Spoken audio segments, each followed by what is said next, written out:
80 करोड़ लोगों को 5 किलो अनाज जो 100-150 रुपए का होता था, उसको दे करके 1200-1400 रुपए पेट्रोल में, डीजल में, सरसों के तेल में, चीनी में, नमक में, प्याज में लूट लिया, सिलेंडर गैस में। आम जनता को क्या लगता है क्या मिला है? उधर विपक्षी दल कह रहे हैं कि झुंझुना एक तरीके से फिर से जो है आम जनता को दे दिया है, मिडिल क्लास को। झुनझुना भी मिलता तो होता कुछ बजाते रहते, इस बार तो कुछ भी नहीं मिला है। चाहे वो चंद मुट्ठी भर ताकतवर अमीर पूंजीपति लोग हों, उनके लिए बजट बना है, या वो लोग हैं जो सरकार को अपना सहारा दे करके बचाए हुए हैं, सत्ता बनाए हुए हैं। अपनी कुर्सी बचाने के लिए बजट बनाया गया है और इस बजट का जनता के चूल्हे चौके से कोई रिश्ता नहीं है। जिंदा रहो, जय जयकार करो, वोट दो। तो प्रधानमंत्री को मैं, चूँकि नॉन बायोलॉजिकल है, मैं उनका सम्मान करता हूँ, इसलिए प्रधानमंत्री जो कह रहे हैं सही, शिक्षा मंत्री जो कह रहे हैं सही, कोई पेपर लीक नहीं हुआ। अब जिनके बेटा बेटी को नौकरी चाहिए वो लोग तय करें। शिक्षा मंत्री तो कह रहे हैं पेपर लीक नहीं हुआ। नमस्कार, 4 PM दिल्ली देख रहे हैं पर मैं हूं आपके साथ शाहीन खान। आम बजट भारत का, देश का आ चुका है, जिसको लेकर के अब अलग अलग प्रतिक्रिया सामने आ रही है। वहीं विपक्षी दल इस बजट को झुंझुना के तौर पर बता रहे हैं, तो सरकार के लोग लगातार इस बजट को लेकर के वाहवाही बटोरने की कोशिश कर रहे हैं कि ये बजट न केवल एक वर्ग के लिए बल्कि तमाम वर्गों को शक्ति देगा। प्रधानमंत्री मोदी ने ऐसे किया। इस पर ज़्यादा बातचीत करने के लिए हमारे साथ प्रोफेसर लक्ष्मण जी हैं। लक्ष्मण जी, कैसे इस बजट को देखते हैं? काफ़ी उम्मीद देश के लोग कर रहे थे, किस तरीके से आप इस बजट को उम्मीद देश के लोग कर रहे थे इस उम्मीद में कि चुनी हुई सरकारें सबका ख्याल रखती हैं, लेकिन सरकार ने बजट उन लोगों से पूछकर, उन लोगों के लिए, उन लोगों के पक्ष में बनाया है जो लोग सरकार बनवाए हैं। चाहे वो चंद मुट्ठी भर ताकतवर अमीर पूंजीपति लोग हों, उनके लिए बजट बना है, या वो लोग हैं जो सरकार को अपना सहारा दे करके बचाए हुए हैं, सत्ता बनाए हुए हैं। अपनी कुर्सी बचाने के लिए बजट बनाया गया है और इस बजट का जनता के चूल्हे चौके से कोई रिश्ता नहीं है। इस बजट में कहीं भी आप नहीं देखेंगे कि शिक्षा पर बजट बढ़ाया गया, वो बजट घट गया। किसानों के लिए बजट जो 2014 में 5.5% हुआ करता था, वो अब 3% तक आ गया है। वो ग्राफ सोशल मीडिया पर वायरल है। शिक्षा का बजट घटाया गया, स्वास्थ्य का बजट घटाया गया, यानी पढ़ाई, कमाई, दवाई, सिंचाई, किसानों को कोई ऐसी सुविधा नहीं, नौजवानों को रोजगार के लिए कोई नहीं। 25,000 स्किल्ड नौजवान तैयार किए जाएंगे, ये बजट कह रहा है, और 2 करोड़ रोजगार प्रतिवर्ष देना था। तो ऐसा कुछ नहीं है। नौजवानों के लिए इस बजट में कुछ नहीं है, दलितों पिछड़ों के लिए कोई चीज़ नहीं है, बिहार वालों को कुछ विशेष पैकेज है। कुछ चंद्रबाबू नायडू ले गए, कुछ नीतीश कुमार ले गए, जो बचा वो अंबानी अडानी ले गए। तो बजट में आम जनता क्या करेगी? और आम जनता जब अयोध्या हरा दे रही है उन्हें, तो इसकी सज़ा उन्हें नहीं मिलेगी। और सब महंगा होगा, डीजल पेट्रोल सब महंगा होगा, अभी दूध महंगा हुआ है, अभी शिक्षा महंगी हुई है, अभी दवाई महंगी होगी। तो इस बजट को लेकर के मुझे तो कोई उम्मीद नहीं थी।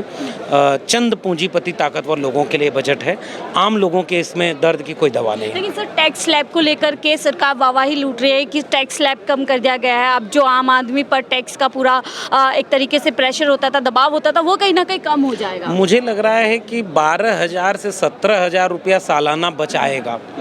ये कितनी बड़ी पूंजी है, और कम से कम 1.5-2 लाख रुपया महंगाई बढ़ा करके उसी टैक्स पेयर से वसूलेगी सरकार। अब आप सोचिए ना, 80 करोड़ लोगों को 5 किलो अनाज जो 100-150 रुपए का होता था, उसको दे करके 1200-1400 रुपए पेट्रोल में, डीजल में, सरसों के तेल में, चीनी में, नमक में, प्याज में लूट लिया, सिलेंडर गैस में। और अनाज कितने का दिया? 100-150 रुपए का।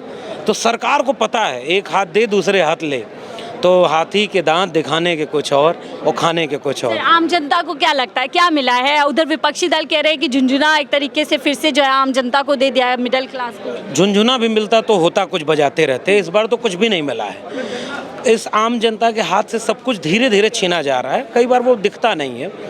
आम जनता के चूल्हे की रोटी सस्ती नहीं हुई है। आम जनता के घरों में जो बेरोजगार नौजवान हैं, उसके रोजगार में कोई दिशा नहीं दिख रही इस बजट में कि रोजगार मिलेगा। उनकी महंगाई कम होगी, उनकी बेरोजगारी कम होगी। तो फिर आम जनता को क्या चाहिए? आम जनता रोज फ्लाईओवर पर टेंट लगा के नहीं सोएगी।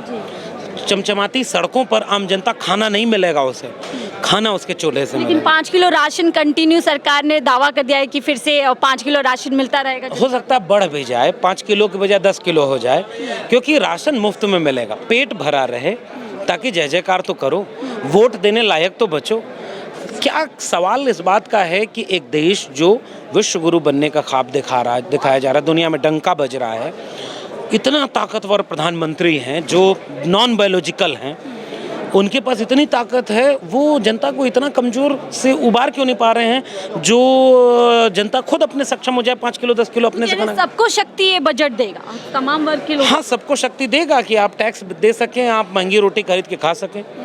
भूखों मरने नहीं देगा, और जो भूखों मरेगा उसके लिए 80 करोड़ लोगों को अनाज है।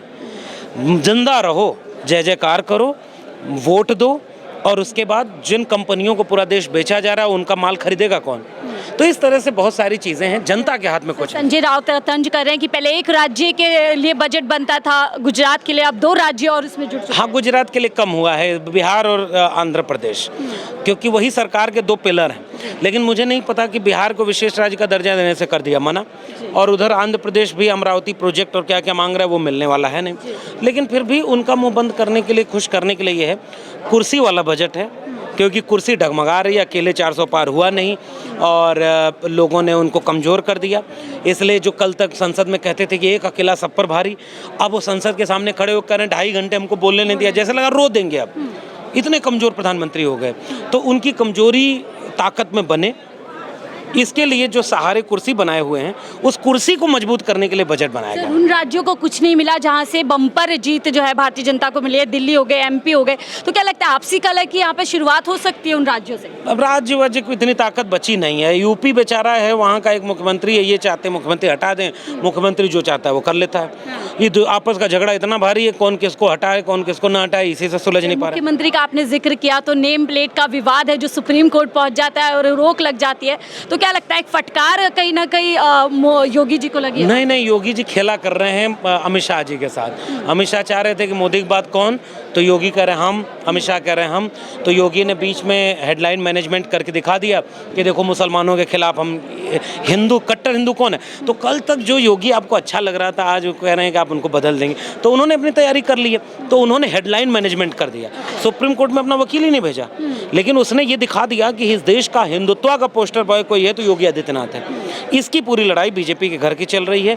यूपी ने प्रधानमंत्री दे दिया, इसलिए बजट ने उनको कुछ नहीं दिया।